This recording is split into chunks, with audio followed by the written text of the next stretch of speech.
ladies and gentlemen, welcome back to the channel. Today we just got a quick overview of the F18 after just over 1,500 kilometers and a couple crashes. I'm gonna do a quick overview on how to adjust the suspension and the air pressure as well. This is the pump that KingSong includes with the F18. It is a pretty small little pump, but it gets the job done. Looks decent, feels decent, and it works well, at least in my experience. So for filling the suspension with air, you're gonna have these caps right here, obviously.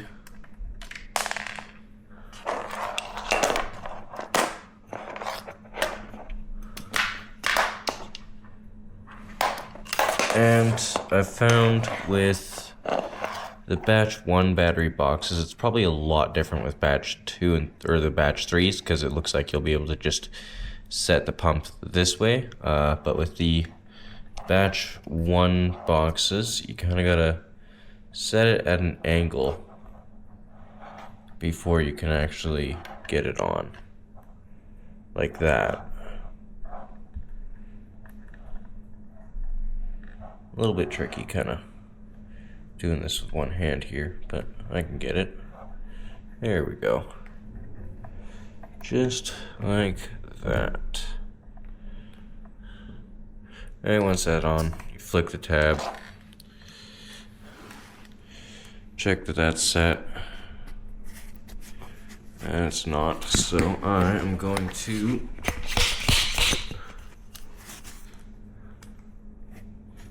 there. It's set now. Take it off. Just flick that. Twist. She will lose some air, so make sure you put just a little bit extra in there. So if you want like 75 psi in there, make sure you put 100, and so on and so forth.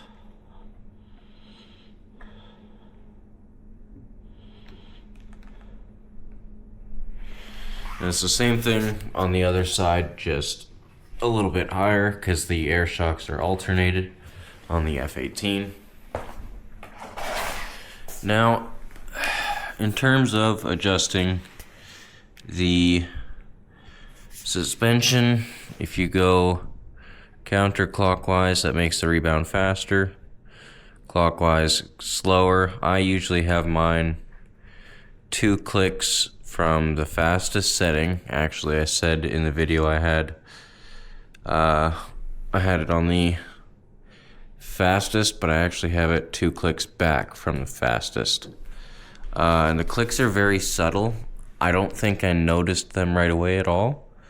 So there is something to note there, is you may not notice the adjustments right away. And the preload, I've got at least 4 turns on in terms of that on both sides. You do want to keep your adjustments equal, so the red knobs are your rebound, black knobs are your preload. Try and keep them as evenly turned as possible.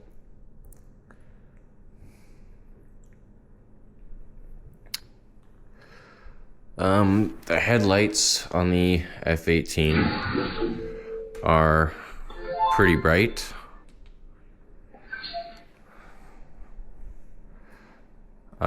It's got a pretty decent cutoff beam.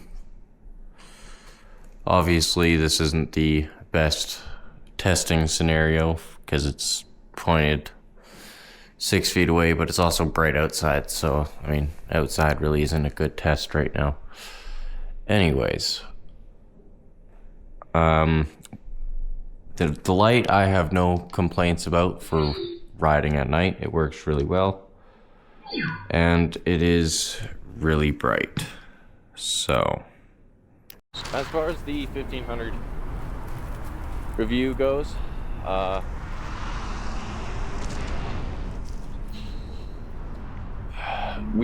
had a couple crashes on the wheel. Most of them crashes were in snow, so the wheel didn't really take any damage from those.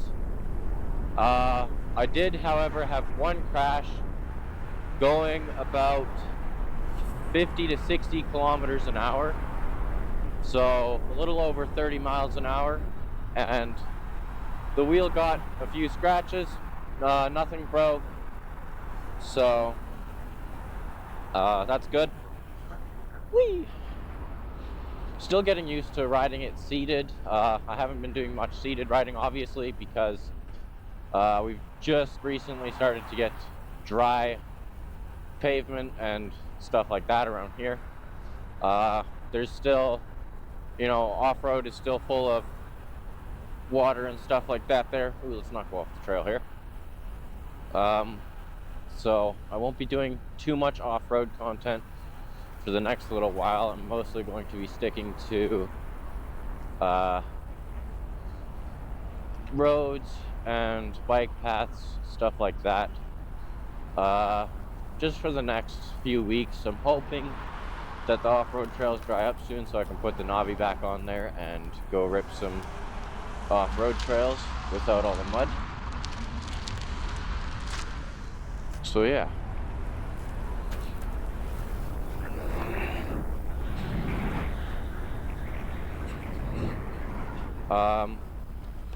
The torque on the F18 is amazing. It doesn't kick as hard as the Leaper Kim wheels, I will admit, but you can still feel that it's there.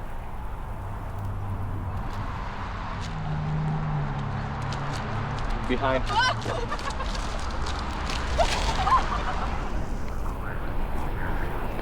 Yeah, so the torque curve on the F18 is incredibly smooth. Where with Leaper Kim wheels, especially like even the Patent, after 9,000 kilometers on the Patent, I still really couldn't get into it like I can on the F18. And I found that the torque curve on the Patent was just too steep, in my opinion. Now some people don't really have that issue, but to each their own. Now, top speed on the F18, it is limited to around 90 kilometers an hour, just about 60 miles an hour. So there is that. Always stay alert while you're riding out in public.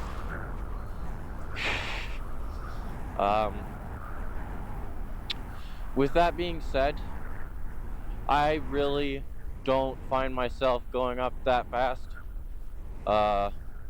Even though the wheel can do it, I think I've hit 92 one time on the F18, and that's because I wasn't paying attention to my speed and I was trying to get someone's license plate that nearly hit me. Aside from that, I've hit 80 kilometers an hour, 50 miles an hour a few times, but even then, I hardly touch 80. The wheel is incredibly stable. I don't have too much experience with bigger wheels at higher speeds, but I do have experience on the OG Lynx, and from what I can say is the F18 is a lot more stable than the OG Lynx.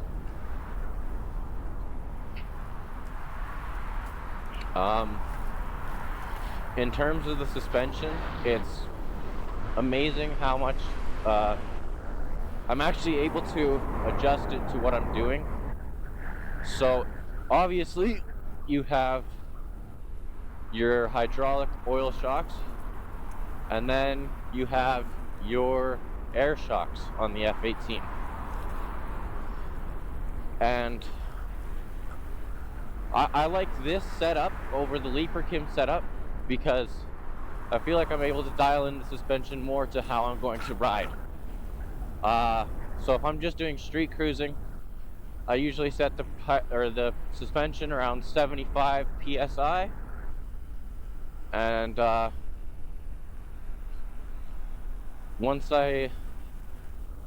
if I'm going to be doing some more extreme stuff, well, not insanely excessive, but some decently extreme stuff, I'll set it to about 100 or 120. The suspension, yeah, it's amazing. I think the only wheel that I've felt this comfortable on suspension-wise so far has been the Apex. And even then, I'd have to get a little bit more time on the Apex to actually say more on that. Ooh. Good, you're not going, no one's turning. Cool, I made it. Whee! That was a little squirrely, whatever. I've tried all the different suspension variants on the Lynx, and what I can say is some of them were good, I'll admit. I liked the 66 pound was decent in my opinion. I never got the chance to hit any insane jumps with it, but I know someone who doesn't bottom it out, so there is that. With that in mind,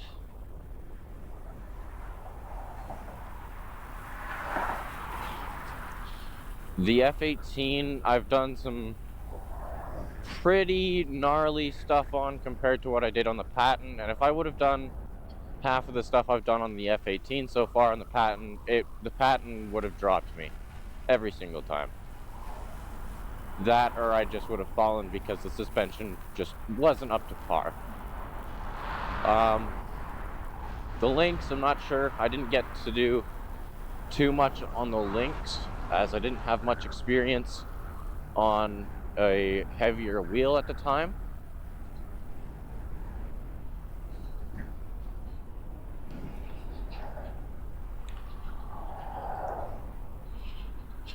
It kind of feels weird going on this bike lane here. I'm normally on the road over there, but for the sake of the video, I've decided to take the bike lane.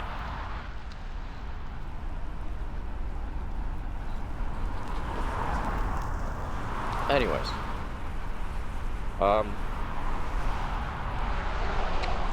with the suspension, so you have rebound and preload adjustments on the top, and I haven't messed with them too much. I did adjust the preload a little bit, but not much. I think I did like 3 or 4 turns on the preload, and then the rebound, I think I just left it alone on the, I think it's the fastest setting is what I have the rebound on. And honestly, the F18 just rides smooth as butter. I'm not being looked at.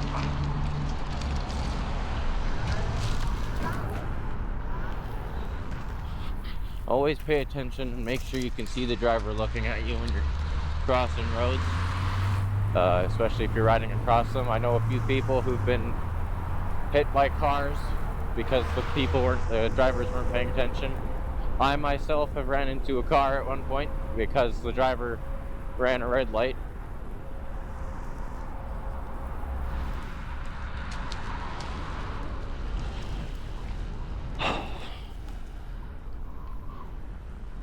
Anyways, with that in mind,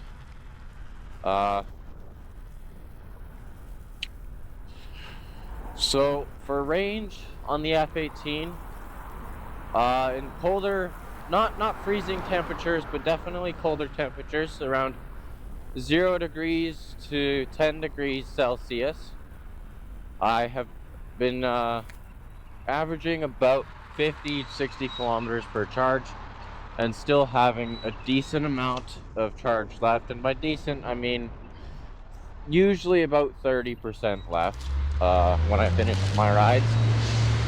But that's also after, topping up at least once from normally I top up at about 80% because that's usually when I hit the halfway point in my ride, or at least I go to start a more harsh ride. And so I just usually make sure I have that extra bit of charge so I can go faster and rip around, have some fun. That being said, I am 6 feet tall and about 150 pounds without all my gear. With all my gear and the stuff in my bag, I'm roughly 170 maybe. So you got to keep that in mind. Weight will affect your range, so will your height.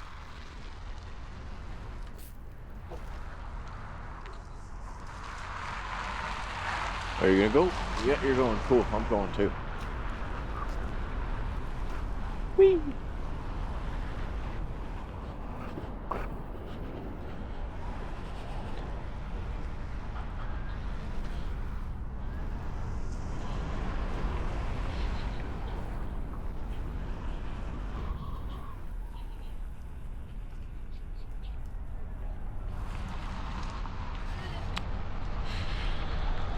So, as far as my thoughts on the F18, 1,500 kilometers in, honestly, man, every time I get on it,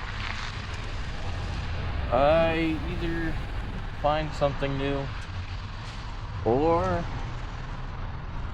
I just catch myself constantly jumping. This wheel is definitely a great jumping wheel.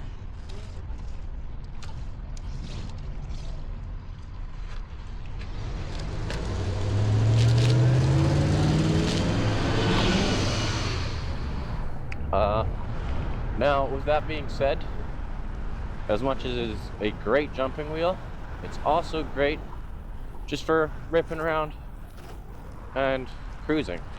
You set the suspension a little lower, a little softer, whoop, and it softens the bumps. I've hit a pothole at 70 kilometers an hour, and it was perfectly fine. Didn't wobble, didn't fall, nothing.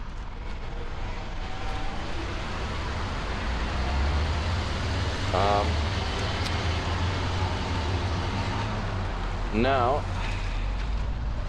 I do want to point out that there is a couple differences between the batch 1, batch 2, and batch 3 F18s. And that is the motor mounts are different between all three batches. And the display modules, I think, were changed on batch 2 to have a USB-C port added. So the top tray for the motherboard and the display module are slightly different on the F18.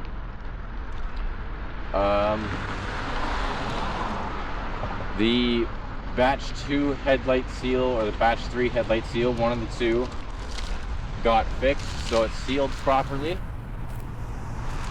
And there's certain panels on the battery boxes that were changed alongside the motor mounts because people were crushing tires doing jumps. I myself haven't had the chance to see if I personally have got or will run into this issue.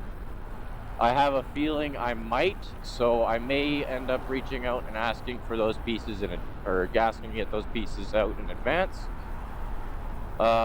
just as a precautionary tale.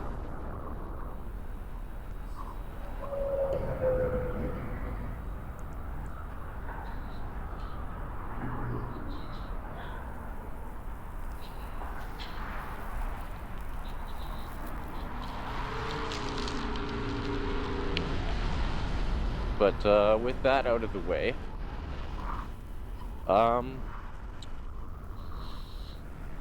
the F18 does have speakers, and they are fairly good speakers. I wouldn't say they're the best, but they're fairly good speakers.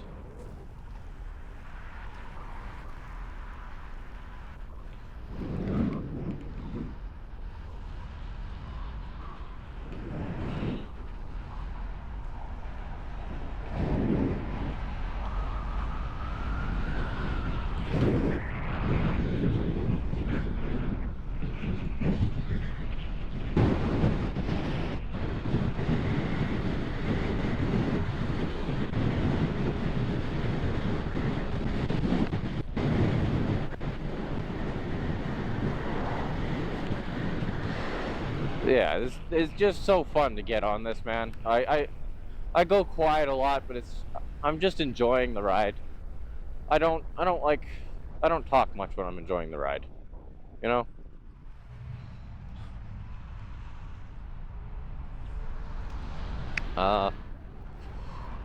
Trying to think.